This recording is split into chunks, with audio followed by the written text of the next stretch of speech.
Dans ce même tutoriel, je vous parle de l'usage des différentes fonctions Excel. Là, on a utilisé une fonction de multiplication. OK, c'est bien.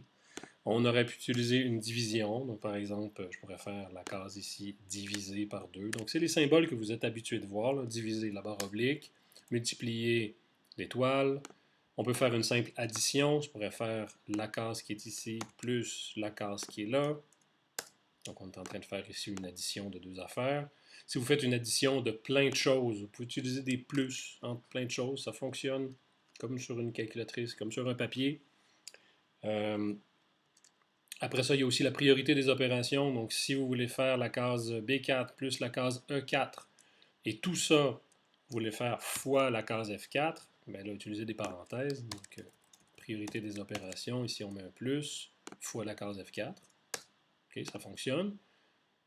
Mettez pas des parenthèses si vous voulez simplement faire B4 plus E4 fois F4. Donc, même priorité des opérations que ce que vous connaissez bien. OK? Ensuite, donc là, j'ai parlé de la soustraction, on utilise le moins. L'exposant, donc par exemple, vous voudriez faire la case ici, exposant. Vous mettez un accent circonflexe sur votre clavier, le chapeau.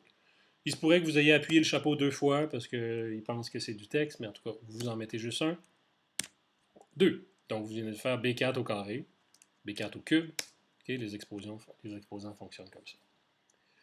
Ensuite, dans Excel, il y a toutes sortes de fonctions. Donc, les fonctions de base, là, le fois, multiplier, diviser, c'est-à-dire addition, multiplication, division, soustraction, l'exposant, c'est des symboles de base. Mais toute autre chose que vous voudriez faire de plus sophistiqué, une racine, tout ça, vous allez utiliser des fonctions Excel. Donc, vous pouvez y aller intuitivement. C'est pas toujours si évident que ça, mais par exemple, si vous voulez faire la racine, on met égal, et on dit à Excel, je veux faire la racine de ça. Et la racine, ben, ça va être un nom de fonction. Donc si on essaye ça, racine, on ouvre une parenthèse, on dit je veux faire la racine de, et là on voit qu'Excel nous propose la fonction racine. Okay, puis des fois, vous commencez même à l'écrire, puis Excel vous la propose. La fonction racine existe déjà dans Excel. Vous pouvez cliquer là si vous voulez. Il va vous amener à l'aide, okay, l'aide associée à ces différentes fonctions-là. Bon, excusez-moi pour le délai.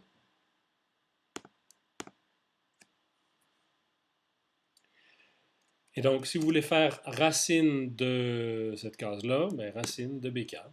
Puis on aura la racine de B4. On aurait pu faire aussi l'exposant une demi, là, ça marche aussi. Mais donc voilà un début au sujet des fonctions. Si on copie ça, ça marche aussi. La fonction se copie, la référence relative est copiée, etc. Donc si vous voulez maintenant mettre une fonction dont vous ne connaissez pas le nom, ce que vous pouvez faire, c'est faire égal, puis aller, vous commencez par aller voir les différentes choses qui sont proposées. Dans insertion de formule, ici en haut dans l'onglet formule, vous avez l'aide des différentes fonctions. Donc insérer une fonction. Vous avez tout un outil sur les fonctions qui vous permet de rechercher différentes fonctions. Puis vous y allez. Là, si on est en français, on cherche des noms de fonctions en français. Si on est en anglais, on les cherche en anglais. Donc, par exemple, j'ai mis racine, mais en anglais, c'est square root, c'est SQRT, quelque chose comme ça. Vous recherchez, puis vous allez le trouver. On pourrait faire, par exemple, ici une moyenne. Ben oui, la fonction moyenne. On n'est pas obligé d'aller, par exemple, si je voulais faire la moyenne de tous les temps qui sont là, je pourrais faire ouvrir la parenthèse, ce temps-là plus celui-là, divisé par 6, ça serait long.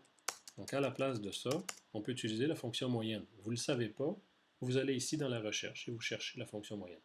Elle est souvent utilisée, donc elle est là déjà. Et vous l'écrivez moyenne de. Et là, on peut soit cliquer des cases dans Excel. Cliquer une case, là on va faire la moyenne d'un ensemble, pas juste de B4. Faire la moyenne d'un ensemble, on pourrait séparer les données avec un point-virgule. La moyenne de B4 et ça, point-virgule et ça. C'est encore là pas super pratique.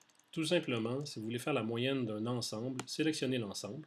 Puis vous voyez qu'Excel vous met un petit 2 points entre les deux cases et ça vous donne tout l'intervalle. Donc la fonction moyenne.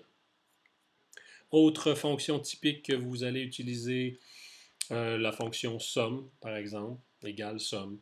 La fonction valeur absolue. Un cosinus, un sinus. Donc, vous ne savez pas exactement, mais cherchez ici cosinus. Vous allez trouver. OK, donc la fonction cosinus, c'est juste cos. Par exemple, ici, on voudrait faire, je vais le faire ailleurs, donc supposons qu'on a mesuré un angle de 45 degrés, 20 degrés, et vous voulez faire le cosinus, mais égal cos de, et vous voyez qu'Excel vous propose la fonction cos de ça. Mais si vous savez, bon, je vais mettre 60 degrés, mais cos de 60, c'est censé donner 0,5. Ça ne marche clairement pas. Et l'affaire, c'est que l'angle, comme vous voyez ici, cosinus d'un nombre, le nombre doit être exprimé en radians. Donc Excel prend seulement des radians. Si vous voulez utiliser la fonction cos d'Excel, vous allez devoir convertir B17 en radians. Comment on peut faire ça? Ben, si on sait que le 60, c'est des degrés, on peut dire B17 divisé par 180 fois pi. Puis là, pi, 3,1416, etc. Bon. Et ça va donner P17 divisé par 180 fois pi, ça nous donne des radians. Et là, on fait cos de ça, ça nous donne effectivement 0,5. C'est pas très pratique d'aller utiliser 3,1416. Peut-être qu'Excel connaît déjà pi. Vous écrivez pi. Effectivement, pi est une fonction d'Excel. Pi va vous renvoyer la valeur de pi à 15 chiffres. Et donc, vous utilisez la fonction pi. Pi. Mais les fonctions Excel, ils doivent nécessairement avoir une parenthèse. Fait que c'est bizarre, mais la fonction pi, ça reste la fonction avec une parenthèse, mais il n'y a rien dedans. Fait qu'on referme la parenthèse tout de suite. Et ça donne effectivement 0,5. Il existe aussi une fonction dans Excel pour convertir directement en radian. Donc, à la place de diviser par 180 et faire fois pi, vous pourriez utiliser la fonction radian. Cherchez ici radian. Ça convertit des degrés en radian. On peut mettre ça ici à l'intérieur du cosinus. Cosinus de radian de 60. Donc, radian de 60, ça convertit 60 en radian. Puis ensuite, on fait le cosinus. Donc, utilisez toujours cette logique-là. Et toute autre fonction à laquelle vous pourriez penser, vous allez voir ici, vous avez dans votre guide de l'étudiant vers la page, pardon,